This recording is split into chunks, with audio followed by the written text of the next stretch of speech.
നന്ദന്റെ ഒരു ഷർട്ട് കുട്ടി വാഷ് ചെയ്ത് ബട്ടൺസ് മുഴുവൻ പൊട്ടിച്ചുല്ലേ? ഒരു നീല വരയുള്ളത്. നന്ദന് വലിയ ഇഷ്ടമുള്ള ഷർട്ടായിരുന്നു അത്. ഇനി ഞാൻ ചെയ്തോളാട്ടോ. നന്ദന്റെ തുണികളൊക്കെ മാറ്റിയിട്ടോളൂ. ഇനി ഞാൻ ശ്രദ്ധിച്ചോളാം ചേച്ചി. അയ്യേ, എന്താ ലീല ഇത്? ഈ വഴിപാട് കഴിക്കണ പോലെ കാട്ടിക്കൂട്ടിയിട്ട് ഒരു കാര്യമില്ല കേട്ടോ. ഇതാ ഞാൻ ചെയ്തോളാം. ശീലമില്ലാത്തല്ലേ. ഇങ്ങനെ അങ്ങ് ശീലായിക്കോളും. കുട്ടി പോയി അടുക്കളയിൽ ശ്രദ്ധിച്ചോളൂ. ഇന്ന് തരൂ ചേച്ചി. ചെല്ലു കുട്ടി.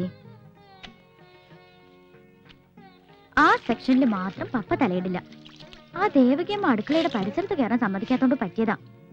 പക്ഷെ കഞ്ഞി ഉണ്ടാക്കാൻ എനിക്കറിയാട്ടോ. അത് മാത്രം ഞാൻ പഠിച്ചു വെച്ചിട്ടുണ്ട്. നന്ദനോട് പറഞ്ഞപ്പോ ഭയങ്കര അത്ഭുതം.